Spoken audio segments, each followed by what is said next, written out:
x නැත්තම් xy ට සමාන වෙනවා භාගයයි pq. හේතුව වෙන්නේ dpq ත්‍රිකෝණය මධ්‍ය ලක්ෂ ප්‍රමේය යෙදීමෙන් තමයි මේ දෙන්නට සමාන වෙනවා කියලා. මෙතන භාගයයි pq ට සමාන වෙනවයි කියලා මේ xy පෙන්වන්න පුළුවන්කම තියෙනවා. හරි. අපි 9 වෙනි ගානත් ඉවර කරලා තියෙන්නේ. අපිට දැන් තියෙන්නේ අපේ 10 වෙනි ගාන. 10 වෙනි ගානට යමු අපි. රූපයේ දැක්වෙන ABCD වෘත්ත චතුරස්‍රයේහි DAB සමානයි ADC සමානයි අංශක 45ක් වේ. B සිට AD ට ලම්බකව ඇඳි සරල රේඛාවට E හිදී වෘත්තය හමු වේ. PAQ Rekava A හිදී වෘත්තයට ඇඳි ස්පර්ශකයකි. මෙහි CE යනු වෘත්තයේ විස්කම්භය බවද එය PAQ ස්පර්ශකයට සමාන්තර බවද සාධනය කරන්න. මුලින්ම අපි කරන්න තියෙන්නේ මුලින්ම අපිට මම මේ ප්‍රශ්නෙට අදාළව රූප සටහන මුලින් ඇඳ ගන්නවා. හරිද?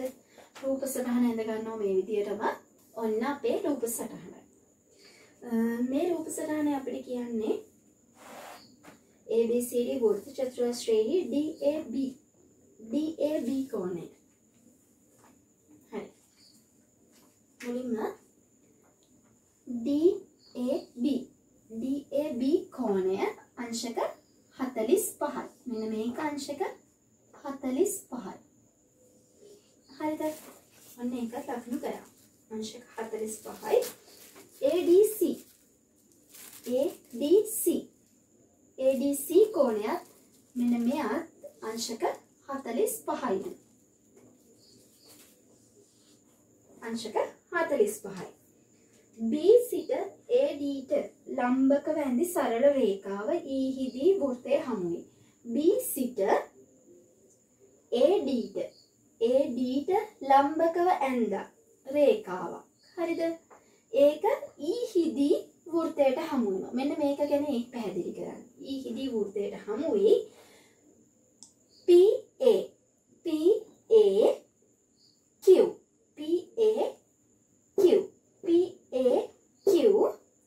රේඛාව A හිදී වෘත්තයට ඇඳි ස්පර්ශකයකි.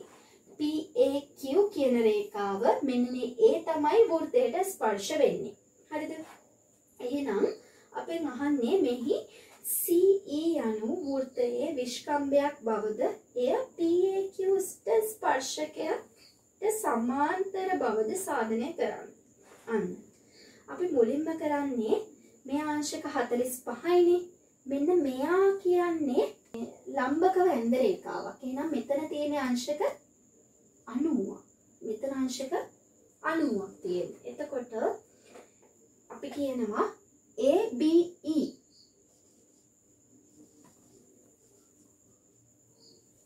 මෙන්න මේ ABE සමානයි අංශක 90 ඍණ අංශක 45. ABE මෙන්න මේ කෝණය අහන්නේ. ABE මෙන්න මේ කෝණය අහන්නේ. ABE සමානයි අංශක 90. අංශක 90න් අංශක 45ක් අඩු කරා. ඒ මොකද දන්නවද? මෙතන අංශක 90යිනේ. අභ්‍යන්තර කෝණවල එකතුව අංශක 180යි. එහෙනම් මෙතන 90යි නම් මෙතනත් 45යි නම් මෙතනට වෙන්නත් ඕන 45යි. මොකද මෙතන එකතුව වෙන්න ඕන මේ කෝණ තුනේම අංශක 180යි. එතකොට මෙතන උත්තරේ එන්නේ අංශක 45යි. අංශක 45 හේතුව තමයි ත්‍රිකෝණයේ අභ්‍යන්තර කෝණ එකතුව. මේ ත්‍රිකෝණයේ අභ්‍යන්තර කෝණවල එකතුව. හරි. ත්‍රිකෝණයේ අභ්‍යන්තර කෝණවල එකතුව තමයි නිසා තමයි මෙන්න මෙයාගේ අගය අංශක 45යි කියලා අපි ගත්තේ. හරි. ඊට පස්සේ බලමු අපි ABC. මෙන්න මේ ABC සමානයි ABC ධන ADC. ADC සමානයි 180යි. ABC ABC ADC කොහොමද වෙන්නේ? 180 වෙන්නේ කොහොමද? මෙන්න මෙයා ABC ADC අංශක 180ක් වෙන්නේ කොහොමද? ABCD කියන්නේ වෘත්ත චතුරස්‍රයක සම්මුඛ කෝණ පරිපූරකයි. වෘත්ත චතුරස්‍රයක සම්මුඛ කෝණ පරිපූරකයි. අන්න ඒක නිසා තමයි මෙන්න මේ දෙන්නගේ ABC කෝණයයි ADC කෝණයයි අංශක 180ට සමාන වෙන්නේ. හරිද? ඒක අපි මෙතනට ගමු.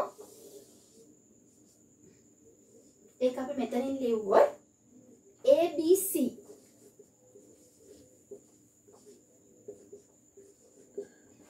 ABC ධන ADC සමානයි අංශක 180යි. ABC ධන ADC සමානයි අංශක 180යි.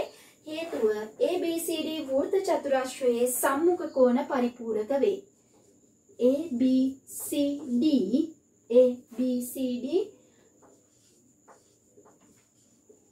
වෘත්ත චතුරස්‍රයේ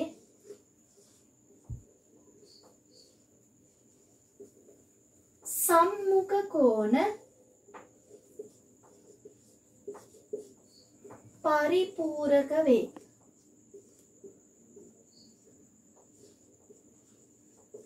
ඒ කියන්නේ මෙන්න මේ ABC කෝණයට ADC කෝණය එකතු කරාම අංශක 180. මෙතන අංශක 45යි. මෙන්න මේත් එකතු කරාම අංශක 180ක් කියලා කියන්නේ ABCD වෘත්ත චතුරස්‍රයේ සම්මුඛ කෝණ පරිපූරක වේ. එම නිසා ABC අගය කොහොමද හොයන්න පුළුවන් එතකොට? ABC අගය දැන් මෙතන තියෙන ABC අගයයි ADC අගයයි 180. මේ ADC අගය 180 ADC අගය 45 දීලා තියෙනවා. එහෙනම් ABC හොයන්නේ කොහොමද? ABC සමානයි 180න් අඩු කරන්න අංශක 45.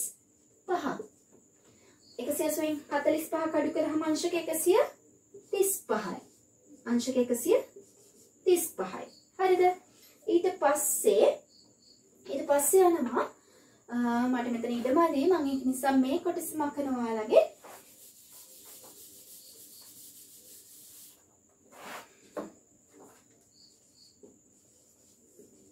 ABC සමානයි ABE ධන EBC කොහොමද එහෙම වෙන්නේ?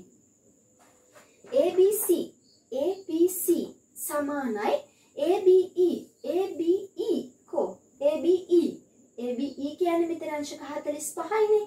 හරි. EBC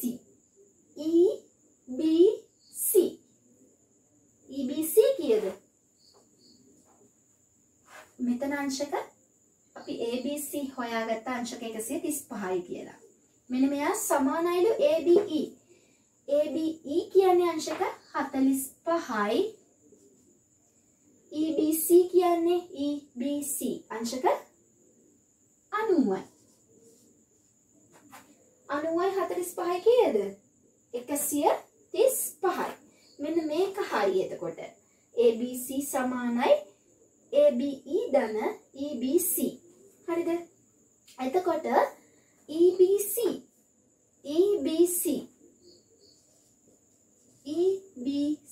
සමානයි එහෙනම් කීයද? අංශක 90යි. හරිද? ABC කියන්නේ අංශක 90යි. ABC කියන්නේ අංශක 135යි. එම නිසා මම මෙතනින් ලියනවා. එම නිසා CE විස්කම්භයක් වේ. CE විස්කම්භයක් වේ. CE විස්කම්භයක් වේ. හරිද? හේතුව තමයි අර්ධ වෘත්තයේ කෝණය අංශක 90ක් වීම. හේතුව තමයි අර්ධ වෘත්තයේ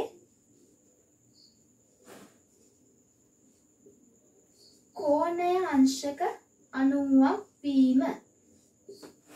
අර්ධවෘත්තයේ කෝණය අංශක 90ක් වීම. CE විස්කම්භයක්ලු. CE විස්කම්භයලු. හේතුව තමයි අර්ධවෘත්තයේ මෙන්න මේ වෘත්තේ භාගයේ අර්ධවෘත්තයේ කෝණය අංශක 90යි. මෙන්න මෙයා. ඒ කියන්නේ EBC කියන එකේන අංශක 90යි. මෙන්න මෙතන අංශක 90යි. හරිද? අංශක 90ක් වීම තමයි මේකට හේතුව. එතකොට ABC ධන AEC සමානයි 180යි. ABC ධන AEC. ඒ කියන්නේ ABC ධන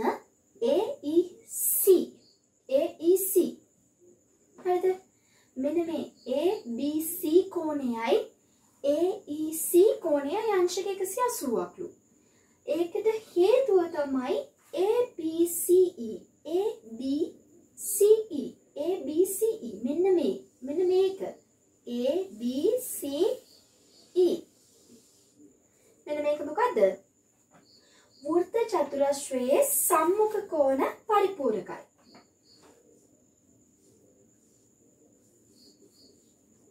වෘත්ත චතුරස්‍රයේ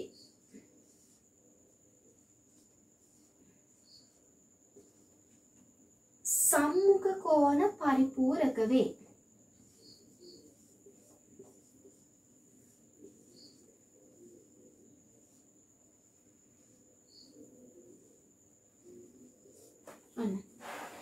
ABC ධන AEC සමානයි 180යි. ඒ කියන්නේ වෘත්ත චතුරස්‍රයේ සම්මුඛ කෝණ පරිපූරකයි. හරිද? එතකොට AEC ඒ කියන්නේ AEC අන්‍යයාගේ අගය කීයද? ABC නම් අංශක 135යි. එතකොට මෙතන 135යි නම් මෙතන කීයක් එකතු වුණාම අංශක 180 වෙන්නේ? අංශක 45. එහෙනම් AEC සමානයි අංශක 45යි. AEC සමානයි අංශක 45යි. මම මෙතන ලියනවා. මෙතන ලියන්නකෝ. එම නිසා මෙතන AEC සමානයි අංශක 45 උනේ. ABC කෝණය අංශක 135යි. මෙතන 180ක් තියෙන්නේ. 180න් 135 ගියාම AEC කෝණය වෙන්නේ අංශක 45යි. එම නිසා PAE සමානයි අංශක 45යි. PAE අංශක 45යිලු. ඒකට හේතුව තමයි ඒකාන්තර වෘත්ත ඛණ්ඩයක කෝණ. ඒකාන්තර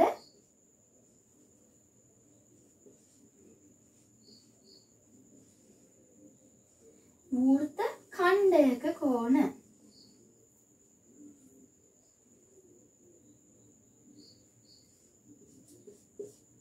මොකද්ද?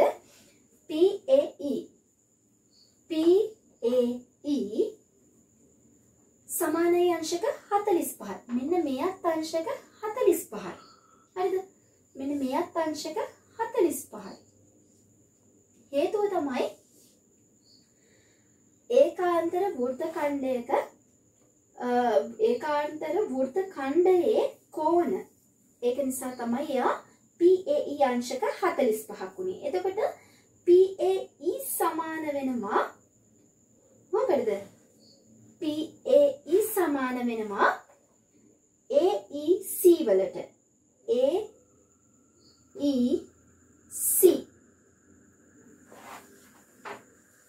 PAE සමානයි AEC. AEC සමානයි අංශක කීයද? 45යි. AEC මෙන්න මෙයත් අංශක 45යි. හරිද? එතකොට මෙන්න මෙයාට මොකද්ද සමාන වෙන්නේ? PAE සමානයි AEC කියලා තමයි අංශක 45ට සමාන වෙන්නේ. හරිද? එම නිසා PQ සමාන්තරයි EC හේතුව තමයි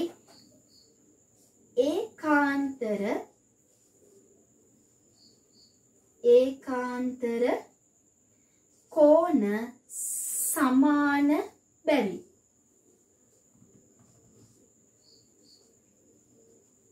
මොනවද? PQ සමාන්තරයි EC. PQ කෝපේ PQ සමාන්තරයි ECට. මෙන්න මෙයා සමාන්තරයිලු. මෙයා සමාන්තරයිලු. ඒ සමාන්තර වෙන්නේ ඒකාන්තර කෝණ සමාන නිසා. ඒ කියන්නේ PAE කෝණයට සමානයි AEC කෝණය. සමානයි අංශක 45යි. එතකොට PQ සමාන්තරයි EC. හේතුව මෙන්න මේ කෝණ එකිනෙකට සමානයි. මෙන්න මේ කෝණ එකිනෙකට සමානයි. ඒකාන්තර කෝණ සමාන බැවින් PQ සමාන්තරයි EC වේ. අන්න 10 වෙනි ගණන පැහැදිලි වෙන්නේ නැති කියලා මම හිතනවා ඔයාලට. මේකේ තව පැහැදිලි තැනක් ඔයාලට තියෙනවා නම් මට කමෙන්ට් එකක් දාන්න. අපි යමු දැන් අපේ 11 වෙනි ගාන. හරි. දැන් අපි මේ දෙවනි කොටස B කොටසේ ගණන් හැදුවා 7 ඉඳන් 10 වෙනකම්. කියන්නේ ගණන් 4ක් හැදුවා අපි. 7 8 9 10. මෙන්න මේ ගණන් 4ම හැදුවා. දැන් අපි යමු අපේ 11 වෙනි ගානට. මේක අපහැදිලි තැනක් මොන හරි තියෙනවනේ. ඔයාලා මට කමෙන්ට් කරන්න.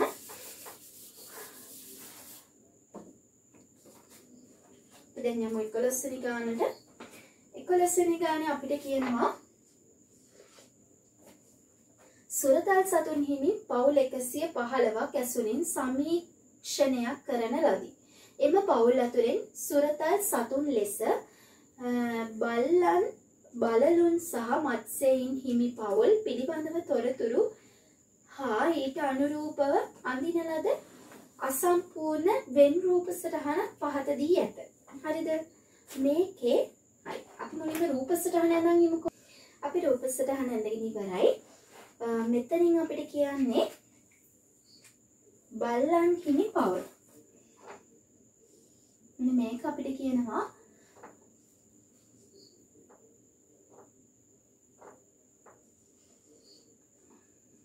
බල්ලන් හිමි පවුල්.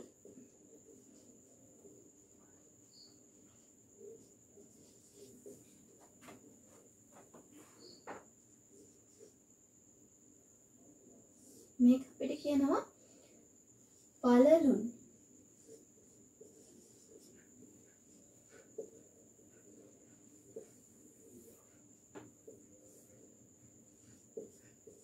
බලලුන් හිමි පවුල්. මෙන්න මේක අපිට කියනවා මත්ස්‍යයින්.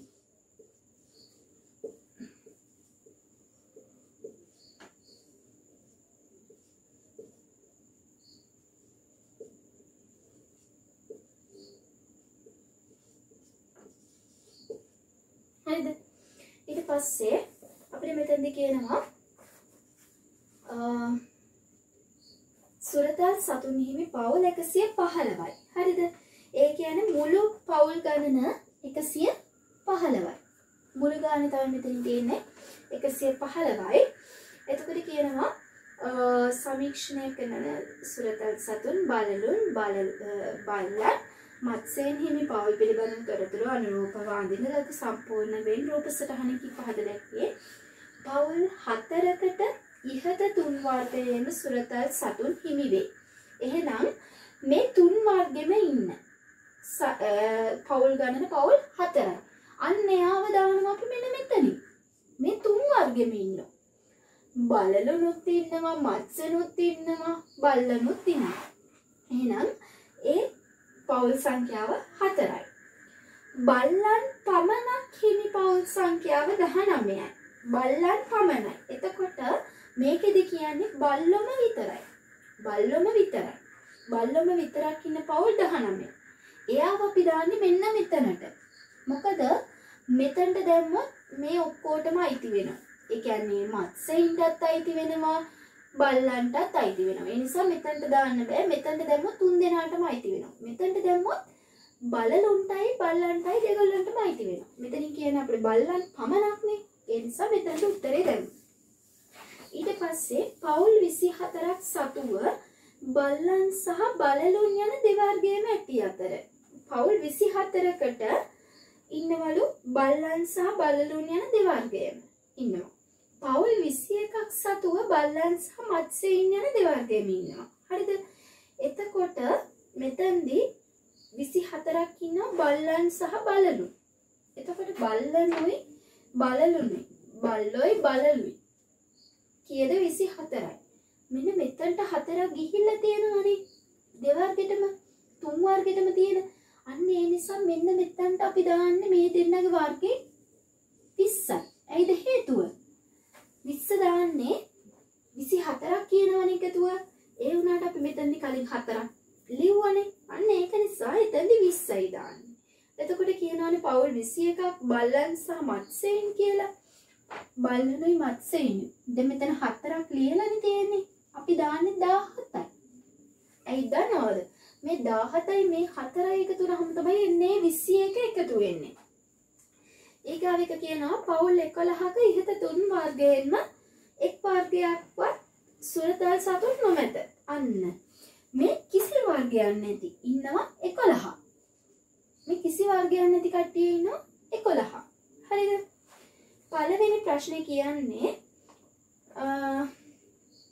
දී ඇති වෙන් රූපය ඔබේ පිළිතුරු පත්‍රයට පිටපත් කරගෙන ඉහත තොරතුරු එහි ඇතුළත් කරන්න. අන්න පළවෙනි එක අපි කරා. මෙන්න පළවෙනි එක අපි කරලා ඉවරයි දැන්.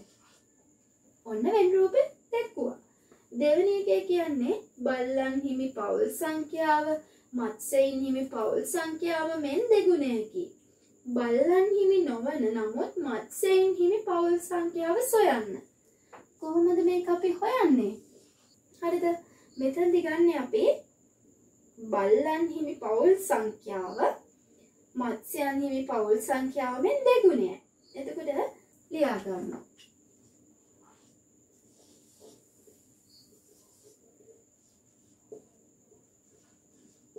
බල්ලන් හිමි පවුල් ගණන.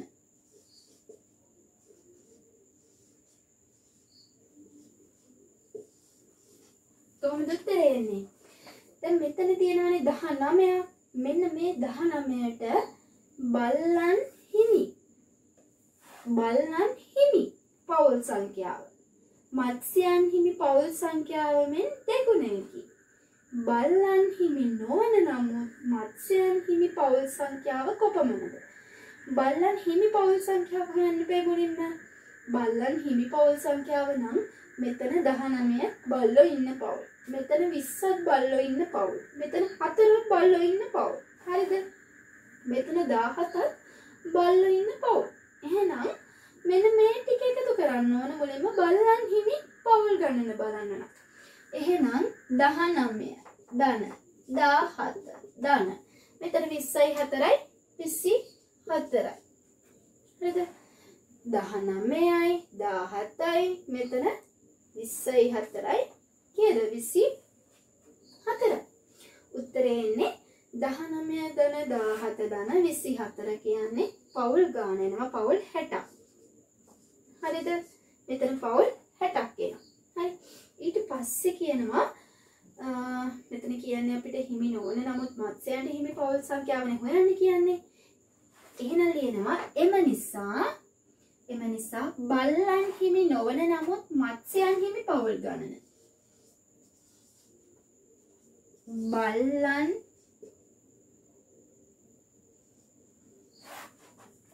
හිමි නොවන නමුත්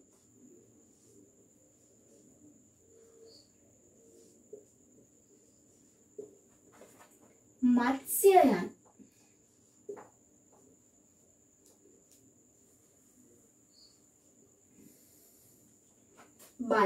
හිමි නොවන නමුත් මත්ස්‍යයන් හිමි පවුල් ගණන. හිමි පවුල් ගණන. කීයද? ගණන වෙන්නේ කොහොමද? මෙතන තියෙනවනේ මේකෙන් මත්ස්‍යයන් හිමි පවුල් සංඛ්‍යාව මෙන් දෙගුණයක කියලා. බල්ලන් හිමි පවුල් සංඛ්‍යාව මත්ස්‍යයන් හිමි පවුල් සංඛ්‍යාව මෙන් දෙගුණයක් කියලා. එතකොට මෙන්න මේකෙන් භාගයෙන් ඕන මෙතනට. ඒ කියන්නේ මෙතන 60යිනේ. මෙන්න මෙයාගෙන් භාගය තමයි 30 වෙන්නේ. හරිද? අන්නේ 30න් අඩු කරන්න ඕන. මෙන්න මෙතන තියෙනවනේ 17යි 4යි. 17යි 4යි කියන්නේ 21යි. 30න් 21ක් ගියාම උත්තරේ 9යි. 9 තමයි එන්නේ බල්ලන් හිමි නොවන නමුත් මත්ස්‍යයන් හිමි පවුල් සංඛ්‍යාව. සම්පූර්ණ ඉන්නවා බල්ලන් හිමි පවුල් සංඛ්‍යාව 60ක් වෙනවා. අන්න ඒකෙන් භාගයක් තමයි ඉන්නවා කිව්වේ මත්ස්‍යයන් හිමි සංඛ්‍යාව. එතකොට මත්ස්‍යයන් හිමි 60න් භාගෙ 30යි.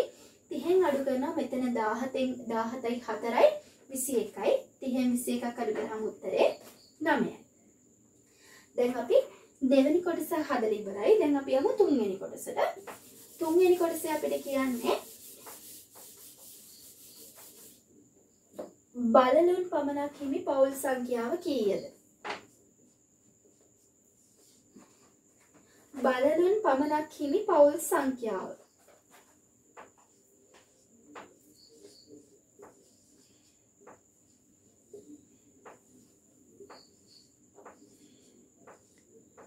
බලලුන් පමණක්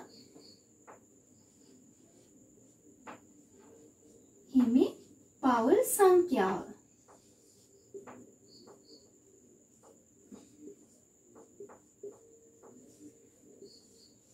කොහොමද අපි මේක හොයන්නේ? බලලුන් පවුල් සංඛ්‍යාව හොයන්නේ මෙන්න මෙතන තියෙනවා සම්පූර්ණ 115ක්. මෙන්න මේ 115න් අපි අඩු කරනවා කීයක්ද? කීයද අපි අඩු කරන්නේ? සම්පූර්ණ 60ක්. ඇයි ඒ? බල්ලන් හිමි පවුල් සංඛ්‍යාව 60යිනේ. අන්නේ 60ත් අඩු කරන්න ඕන. ඊට අමතරව මෙන්න මේ 9ක් හිටියනේ මත්ස්‍යයන් පමණ. අන්නේ 9 අඩු කරන්න ඕන. ඊට අමතරව තව කවුද? ඊට අමතරව ඉන්නවා මෙන්න මේ 11. ඒ 11 මොනවද? කිසිම කෙනෙක් නොවන. ඒ කියන්නේ පවුල් 21ක් සතු බල්ලන් බලලුන් මත්ස්‍යයන් කවුරුත් නැති. අන්නේ 11ත් එකතු කරනවා. මේ 115න් මෙන්න මේ 60 කියන්නේ බල්ලන්, 9 කියන්නේ මත්ස්‍යයන්, කිසිම දෙයකට නැහැ කියන්නේ 11. මේ 115න් මේ 60යි 9යි 11යි අඩු කරාම උත්තරේ එනවා බලලුන් පමණක් ඉන්න සංඛ්‍යාව පවුල් ගණන පවුල් කීයද? 35යි කියලා. ඔන්නෝක තමයි බලලුන් පමණක් හිමි පවුල් සංඛ්‍යාව. හරිද? ඊගාවට අපේ 11 වෙනි ප්‍රශ්නේ අන්තිම කොටස කියන 4 වෙනි කොටස. 4 වෙනි කොටසෙන් කියන්නේ මත්ස්‍යයන් පමණක් හිමි පවුල් සංඛ්‍යාව. බල්ලන් හිමි නොවන නමුත් බලලුන් සහ මත්ස්‍යයන් හිමි පවුල් සංඛ්‍යාව මෙන් දෙගුණයකි. සමීක්ෂණයකට ලක් වූ පවුල් අතුරෙන් අහඹු ලෙස තෝරා ගනු ලබන පවුලක් මත්ස්‍යයන් පමණක් හිමි පවුලක් වීමේ සම්භාවිතාවය සොයන්න. අන්න සම්භාවිතාවය ආවා. එහෙනම් අපි මුලින්ම ලියන්න ඕන හොයාගන්න ඕන මත්ස්‍යයන් පමණක් හිමි පවුල් ගණන. මත්ස්‍යයන් පමණක් හිමි පවුල් ගණන. හරිද? මෙතන මුලින්ම හොයාගන්නේ මත්ස්‍යයන් පමණක් හිමි පවුල් ගණන. හරිද? මත්ස්‍යයන් 9යිනේ හිටියේ. හරිද? මෙතන කියනවානේ මත්ස්‍යයන් පමණක් හිමි පවුල් සංඛ්‍යාව බල්ලන් හිමි නොවන නමුත් බලලුන් සහ මත්ස්‍යයන් හිමි පවුල් සංඛ්‍යාව මෙන් දෙගුණයක කියලා. හරිද? මේක 3කට බෙදුවොත් 3න් 2යි. හරිද? කියන්නේ 3 වර්ගයක් ඉන්නවනේ. 3න් 2යි. හරිද? ඊට පස්සේ මෙන්න මේකේ උත්තරේ බලනවා. 9ක් තියෙනවා සම්පූර්ණ මත්ස්‍යයන් ඉන්න පවුල් සංඛ්‍යාව. ඒ 9න් 3න් 2ක් නේ. සම්පූර්ණ මත්ස්‍යයන් පමණක් හිමි සංඛ්‍යාව හොයන්න 9 වැඩි කරනවා 3න් 2. උත්තරේ එනවා මෙතන 3ට 1යි මෙතන 3ට 3යි 3 අරක් 2 6 උත්තරේ නම් 6ක් ඒ 6 තමයි මත්ස්‍යයෙන් පමණක් හිමි පවුල් ගණන ඊළඟට අපි මේක කියනවා සම්භාවිතාවනේ අපිට හොයන්න කියන්නේ මත්ස්‍යයෙන් පමණක් හිමි පවුලක් වීමේ සම්භාවිතාවය මත්ස්‍යයෙන් පමණක් වීමේ පමණක් හිමි පවුලක් වීමේ සම්භාවිතාවය කීයද මෙතන 6යිනේ සම්පූර්ණ අපේ ඉන්නවා කීයද 115 අන්නේ 115න් තමයි 6 එන්නේ අන්න ඕක තමයි 4 වෙනි මත්ස්‍යයෙන් පමණක් හිමි පවුලක් වීමේ සම්භාවිතාවය 115න් 6යි ඒ කියන්නේ සම්පූර්ණ ගානේ මේ 6 සම්භාවිතාව වෙන්නේ මෙන්න මේ විදියට. හරි. අපි දැන් කුලක පාඩමේ ගණන් කරලා අවසන්. ඊගාවට අපිට යන්න තියෙන්නේ අපේ අවසාන ප්‍රශ්නය. ඒ කියන්නේ 12 වෙනි ප්‍රශ්නයට. හරිද? අපි දැන් ඉක්මනට ඒකටත් යමු. අරය ආර් වූ අර්ධගෝලාකාර භාජනයක් සම්පූර්ණයෙන්ම ජලයෙන් පුරවා ඇත. රූපයේ දැක්වෙන මිනුම් සහිත ත්‍රිකෝණාකාර හරස්කඩක ඇති ප්‍රිස්මයාකාර වීදුරු භාජනයකට මෙම ජලය අපතේ නොයනසේ වත් කරනු ලැබේ. එවිට එම වීදුරු භාජනයේ සෙන්ටිමීටර් 10ක් උසට ජලය පිරේ. අර්ධගෝලාකාර භාජනයේ අරය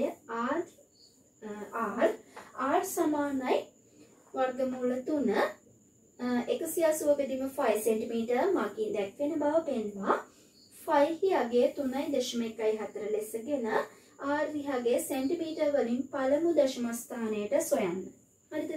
කොහොමද මේක අපි කරන්නේ? මුලින්ම අපි රූප සටහන ඇඳගමු. රූප සටහනේ මෙතන අංශක 90යි මෙතන සෙන්ටිමීටර් 4යි මෙන්න මේ දිග සෙන්ටිමීටර් 4 වෙන්නේ මෙන්න මෙතන තියෙනවා සෙන්ටිමීටර් 6යි. හරි. අපිට කියන්නේ පළවෙනි එක තමයි මෙතන කියනවා මුලින්ම අපිට හොයන්න තියෙන්නේ අර්ධගෝලාකාර භාජනයේ ඇති ජල පරිමාව. කොහොමද අපි හොයන්නේ? අර්ධගෝලාකාර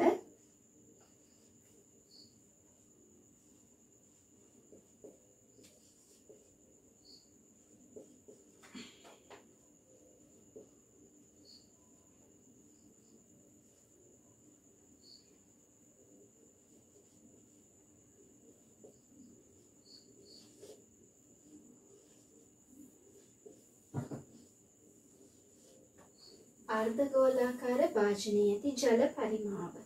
මෙතනදී අපිට කියනවනේ අරයාරු අර්ධගෝලාකාර සම්පූර්ණ ජලයෙන් පුරවා ඇත රූපය දැක්වෙන මිනුම් සහිත ත්‍රිකෝණාකාර හරස් කඩක් ඇති ප්‍රිස්මයාකාර වීදුරු භාජනයකට මෙම ජලය අපතේ නොයනසේ වත් කරන ලැබේ. එවිට එම වීදුරු භාජනයේ සෙන්ටිමීටර් 10ක් උසට ජලය පිරේ. අර්ධගෝලාකාර භාජනයේ හරි. මෙතන එතකොට කියනවා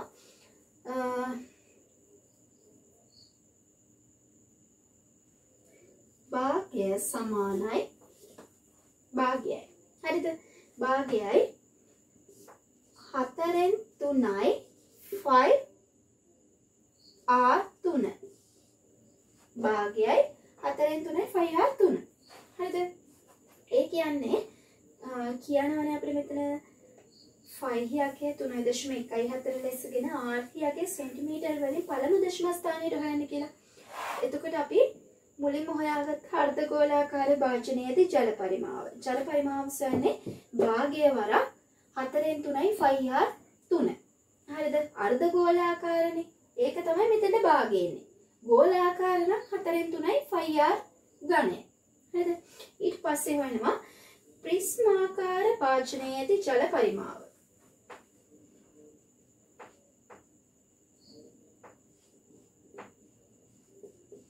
ප්‍රිස්මාකාර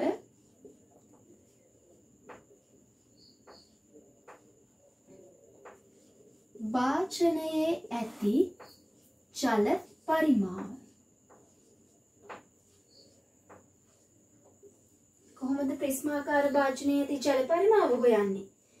භාගය වරක් 4 වැඩි කිරීම 6 වැඩි කිරීම 10. භාගය වරක් 4 වැඩි කිරීම 6 වැඩි කිරීම 10. කොහොමද මේක ආවේ?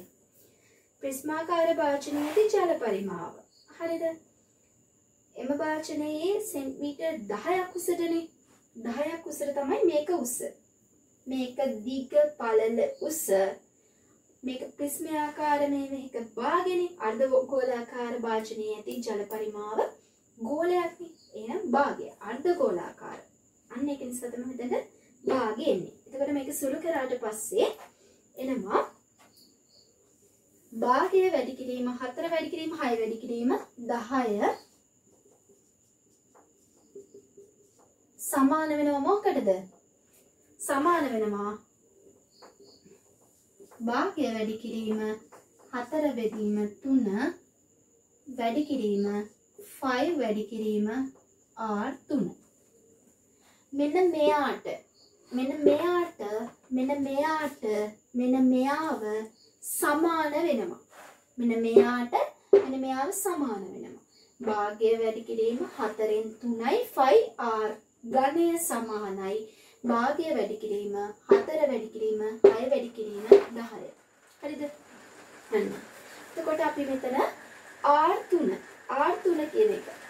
ඒ කියන්නේ අරය කියන එක අපි හොයාගන්න ඕනේ. අන්නේ R ඝනය.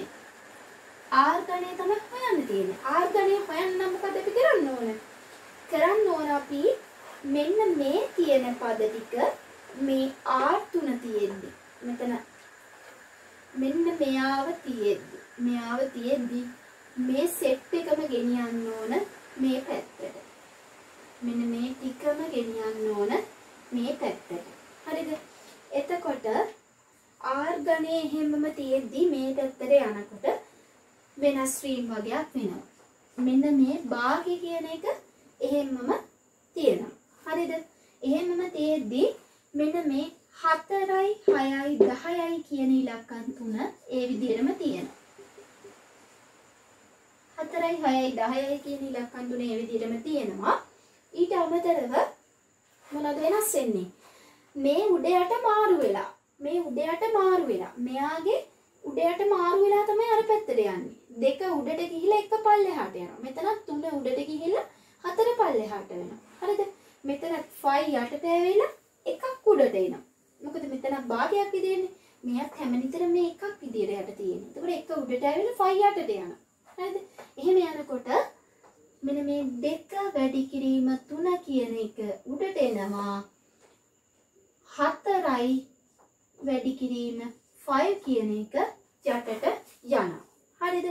එතකොට මෙන්න මේක සුළු කරාම තවත් සුළු කරාම 4යි R ගණය මේක තව සුළු කරනවා නම් මෙයාට මෙයා කැපුණා. මෙයාට මෙයා කැපෙනවා. එතකොට සුළු කරාම මේ උඩ ටික සුළු කරාම එනවා 180යි. 180යි 5 එනවා R මූලයට. එතකොට මේක 4 R වර්ගමූලයනේ ඝන මූලයනේ. R ඝන මූලය සමානයි 180යි 5 නම් මෙතන R විතරක් තනි කරගන්න නම් මොකද කරන්නේ? R විතරක් තනි කරගන්න නම් අපි මොකද කරන්නේ? R සමානයි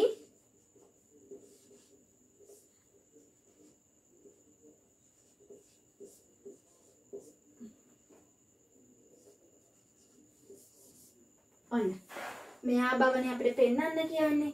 ඔන්න අපි පෙන්නුවා. R තියාගන්න නම් මෙයාව මොනවද කරන්න ඕන? ඝන මූල කරන්න ඕන. හරිද? ඝන මූලයක් විදියට පෙන්වන්න ඕන. එතකොට අපි දැන් ඒ කොටස කරලා ඉවරයි. ඊට පස්සේ තියෙන්නේ අපිට මෙයාව තවත් සුළු කරන්න යන්න. ඔයාලට පුළුවන් මේක සුළු කරන්න යන්න. ඇයි දශම ස්ථානයකට හොයන්න කියලා තියෙනවනේ. දශම ස්ථානයකට හොයන්න කියනවා නම් මෙන්න මේ විදියට. log R සමාන වෙනවා. මෙතන තියෙන R කියගේ සෙන්ටිමීටර් වලින් පළමු දශම ස්ථානයට හොයන්න. log r සමානයි 3න් 1යි log 180යි අඩු කිරීම log 5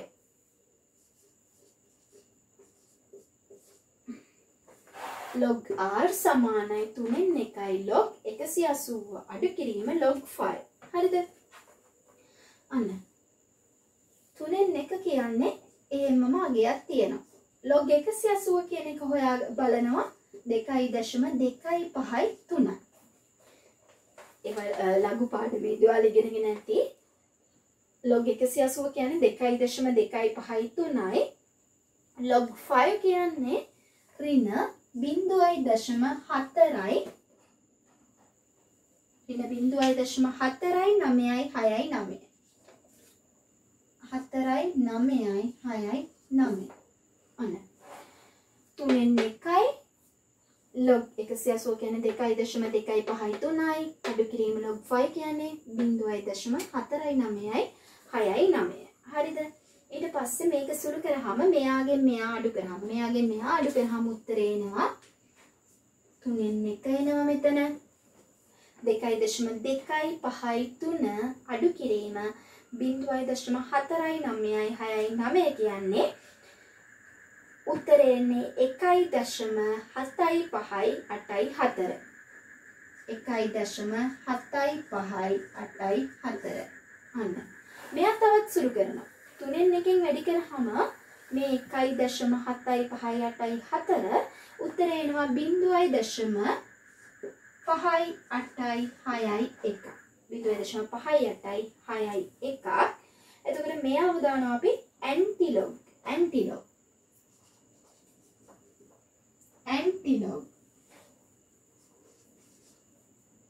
0.5යි 8යි 6යි 1 ඇන්ටිලොග් දැම්මහම 0.5යි 8යි 6යි 1 උත්තරේ එනවා r සමානයි මේ r වලගේ හොඳේ හොයන්නේ අපි හැම විතරම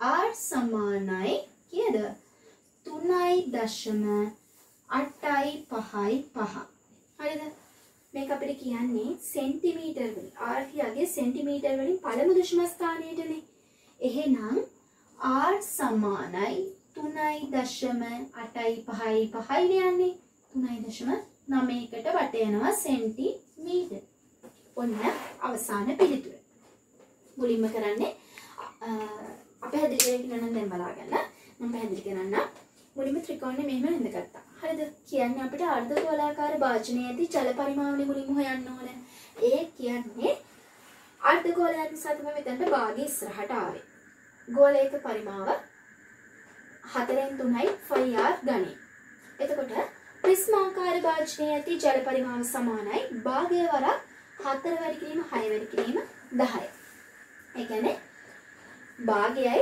4යි 6යි 10යි ගුණ කරා හරිද මෙන්න මෙයාට මෙන්න මෙයා සමාන වෙනවා මෙන්න මෙයාට මෙයා සමාන වෙනවා නම් එහෙනම් භාගය වැඩි කිරීම 4න් 3යි 5r ගණය සමාන වෙනවා භාගය වැඩි කිරීම 4 වරක් 4 වැඩි කිරීම 6 වැඩි කිරීම 10ට හරිද ඊට පස්සේ මෙන්න මේ 4 මූලය 4 ඝන මූලය තියෙද්දි මේ පැත්තේ අනිත් ටික ඔක්කොම මේ පැත්තට අරන් යනවා සමාන ලකුණෙන් එහා පැත්තට ඒ අරන් යනකොට උඩයට මාරු වෙනවා ඒ කියන්නේ හරයන් ලවයන් මාරු වෙනවා මෙතන දෙක උඩට ගියා එක පල්ලෙහාට ආවා මෙතන 3 උඩට ගියා 4 පල්ලෙහාට ආවා මෙතන 5 වලත් යට තියෙන එක එතකොට එක උඩට යනවා 5 යටට එනවා හරිද ඊට පස්සේ මෙතන r මූලයේ තියෙද්දි මෙතන භාගය කියන ලකුණ එහෙමම තියෙනවා.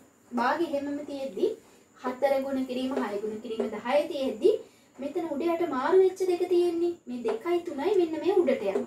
2යි 3යි උඩට යනවා. 2යි 3යි උඩට ගිහිල්ලා මෙන්න මේ අගයන් දෙක උඩට යනවා.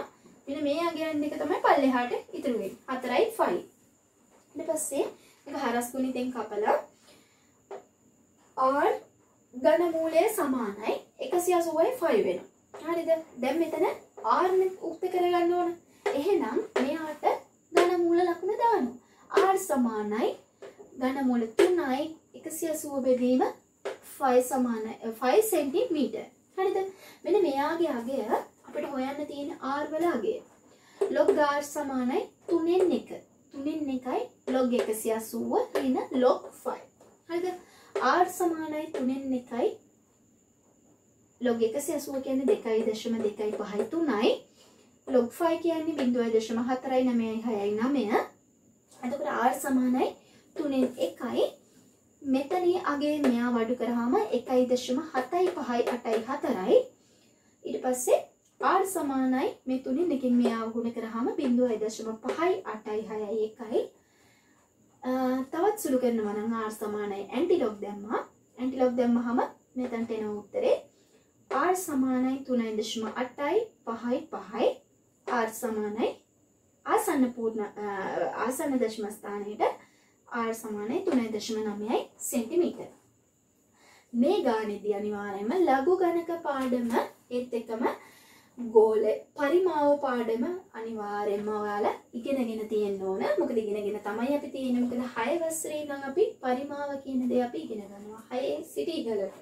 එතකොට ලඝු ගණකත් ඒ විදියටම තමයි ලඝු ගණකත් අපි ඉගෙනගෙන තියෙනවා මේ පාඩමට එනකොට. ඒ නිසා තමයි මම කොහොමද මෙතනට උත්තරය ආවේ කියන එක ඔයාලට පැහැදිලි කරේ නැත්තේ. මොකද ඒ දේවල් සම්බන්ධව ඔයාලා දැනුවත් වීම මේ වෙනකොට වෙලා තියෙන්නේ. ඒක නිසා ඉතින් අපි දැන් මේ වෙනකොට ඉවර කරා අපේ 2019 වර්ෂයේ දෙසැම්බර් මාසයේ 2019 දෙසැම්බර් මාසයේ තිබුණු අපොස්සේ සාමාන්‍ය පෙළ ගණිතයේ ප්‍රශ්න පත්‍රය. ඒක අදින් අපි සම්පූර්ණව අවසන් කරා. මේ දෙවෙනි කොටසේ දෙවෙනි ප්‍රශ්න පත්‍රයේ B කොටසේ තමයි මම අද ඉවර කරේ. මගේ අරිච්ච දෙයක්, අතපසු වුණ දෙයක් නැත්නම් මගෙන් අහන්න තියෙන දෙයක් තියෙනවා නම් අපිට කමෙන්ට් කරන්න. ඊට ඔයාලට උත්තර සපයනවා. ඒත් එක්කම මගේ මේ පාඩමෙන් ඔයාලට දෙයක් දැන් ඉගෙන ගන්න පුළුවන් හැකියාවක් ලැබුණා නම් එතකම ඔයාලත් දෙයක් ඉගෙන ගත්තා නම් මගේ පාඩමෙන් තවත් කෙනෙක්ට බලන්න මේ දේ ෂෙයා කරන්න. ඒත් එක්කම තාමත් අපි ඔයාලා subscribe කරලා නැත්නම් දැන් මම subscribe කරන්න. ඒත් එක්කම පහළ තියෙන bell icon එක click කරලා ඉක්මනින්ම අපි දාන අපේ videos ඔයාලට ගෙන්න ගන්න bell icon එක click කරන්න. එහෙනම් අපි ඊළඟ පාඩමින් නැවත හමු වෙමු.